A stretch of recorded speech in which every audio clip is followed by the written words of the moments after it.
with you.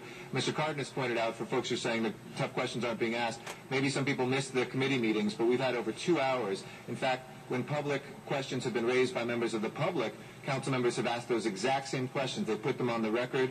We've had the developer come forward and clarify questions that people had out there. There's been a lot of things conflated together. One thing that is clear to me, though, is that we have absolutely been scrubbing this from beginning to end, and I'm not yet done today. The 2 things I'd like to do is talk about the process that we've had here in assessing this, and then the process that happened before this in the CRA, and then kind of close on what the merits are here. As I mentioned, the process that we've had have been multiple meetings, hours of open meetings where we've asked the questions. Let me go through some of the different questions that have been raised. Would this really produce the jobs? Is this funded? Criticisms, whether rightfully or wrongfully, and I know Mr. Koterski addressed these questions, but whether Mr. Koterski was bankrupted, which I know you took some personal umbrage at and I think corrected. The same folks, in fact, I believe, who are funding this, developers, for those who are uninitiated, are the ones who do the funding. They have funders behind it, are the same ones involved with the project that others have questioned. So if they hated that one so much, it would be a little confusing to me why they would be funding you this time. And I think that's evidence that the funding is that is behind this is legitimate. Whether or not in the past this developer has done projects that have taken jobs away from Los Angeles to New Mexico, where there have been projects to have entertainment jobs there. To me, the market moves wherever it is most business friendly. I'm not going to beat up Yahoo and say I'm never going to do business with Yahoo because we failed to get them downtown and they went to Burbank. I'm going to actually want to get with somebody who knows how to bring jobs here. And I believe this developer has a proven track record of getting those jobs in the entertainment industry. It's time to return them to Hollywood instead of shipping them off elsewhere. That doesn't, in my mind, disqualify somebody. We've looked at the protections that we have in place. The CRA, the people will own this piece of land. And I do want to say to the developer, we need to make sure this gets funded and done. If it doesn't, this comes back to us and we will start that process over again. That is our protection and our ultimate insurance policy. But we also know millions of dollars have been put into the design, into the entitlement of this. That doesn't just move to the next developer if this one falls through. The city is out that money in some ways that we have put in while we are awaiting what happens there. So that's what we've done on the process. Hearing after hearing, thank you. I didn't personally lobby Mr. Cardenas, Mr. Alarcon, Mr. Wesson to either ask those questions or not ask those questions. I think they can confirm that. I actually stepped away from that to make sure that we could get to the bottom of what that process was, and those questions have all been answered to my satisfaction. In fact, the logic of there being something wrong here, which is that now we get to the process of what the CRA did of 2 different appraisals, one lower than the other. If that gap in money somehow was supposed to be some sort of conspiracy, and I loved sitting over here next to Ms. Galanter alphabetically. She used to teach me many lessons when I was a first-year member of this council. She said the problem with most grand conspiracy theories is nobody's smart enough to actually pull them off. And she was humble in saying that, but so many things would have had to fall in place, and the logic would have had to make sense, which here it doesn't, because the Ullmans, and my friends the Ullmans I think would confirm this, who owned this piece of land, hate the CRA so much over the years that they don't want to do business with the CRA. So 2 enemies would have had to collude somehow to get a higher price than what the market value was. Now, I believe that the appraisal, the higher one that was done by C.B. Ellis, is a defensible appraisal. It's probably the right one in the end. But now let's go to the process, and Mr. Hollis, if you can answer this for me.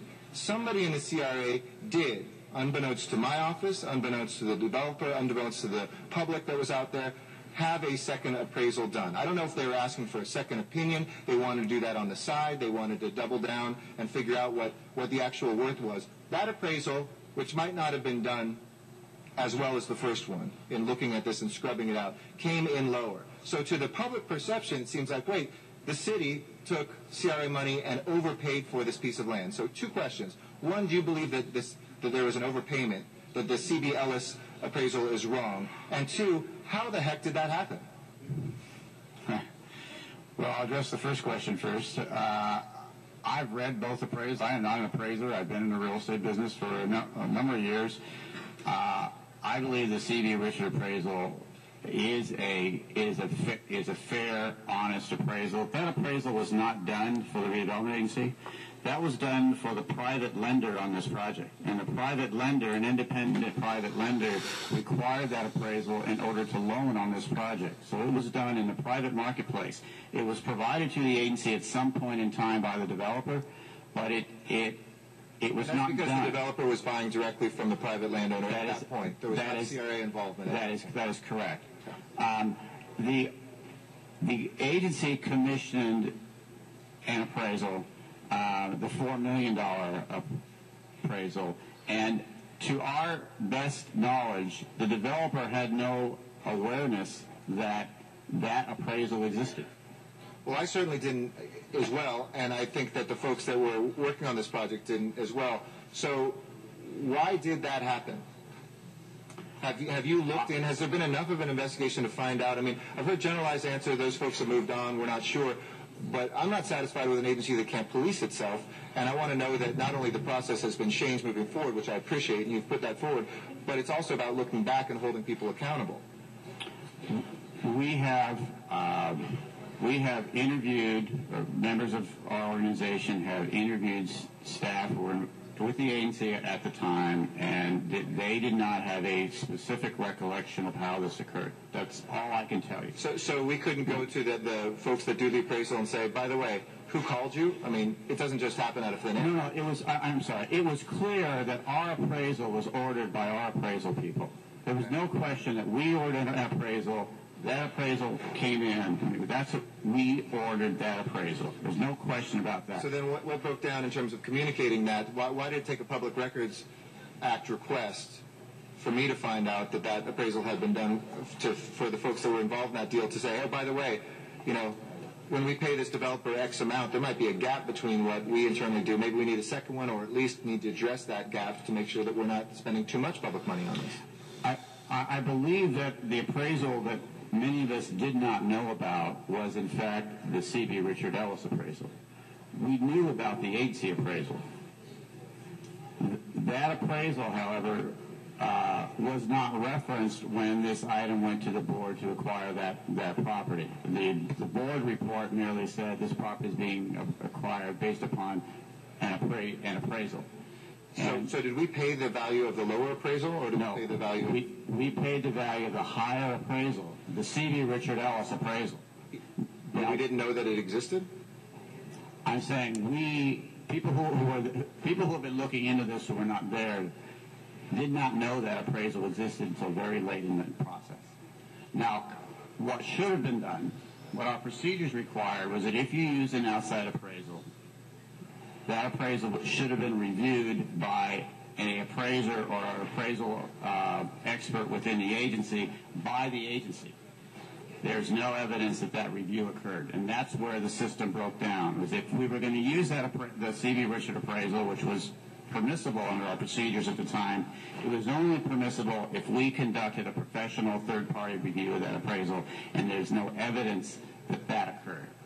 So is there any consequence besides changing policy that has occurred from this inside the agency? I can't say that there's consequences, no.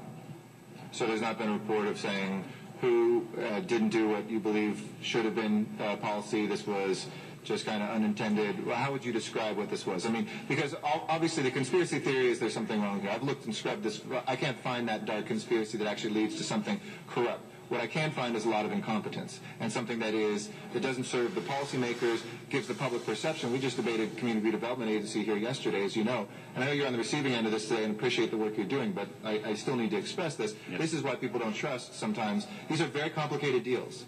Land use is complicated to begin with, as you know from your experience. And so when we can't get this right and scrub it exactly right, people say something doesn't smell right.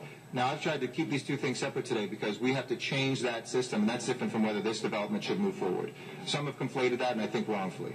And I can make that case as I have here publicly today, and I'll do that in private meetings, and I'll talk to people over and over again as to why this has the merits to move forward and should. But I also want to make sure that we don't just change the systems, but that we hold people accountable. When we go into closed session on a trip and fall, we don't just say, let's do the payout. We now, for the last 8 years, because this council demanded it, have the general manager or departmental rep say, what are you doing to make sure that we fix those sidewalks or that we don't come back and have another $1 million we're paying out next year?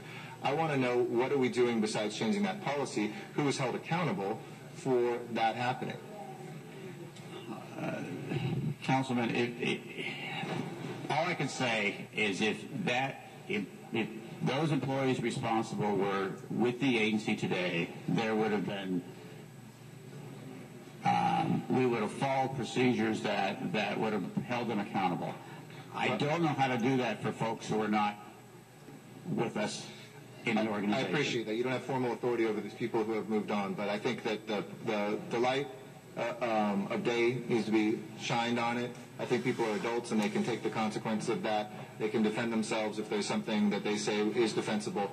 But I would like to see some sort of further report. You don't have an inspector general in the CRA. We can't ask the city attorney who actually represents you guys to look into it as well. I don't believe there's something criminal that went on here, but I do believe there's something extremely incompetent and something that undermines the faith that people have. So I would like to have a further report knowing actually what happened, who did what, when, where, why. Let's solve that while we're not holding jobs hostage, while we're not holding this vacant lot hostage and holding the community hostage, because there are great things that we can do, and I think we need to move this forward. Yes, sir, we will do that. Can you do that? Thank you.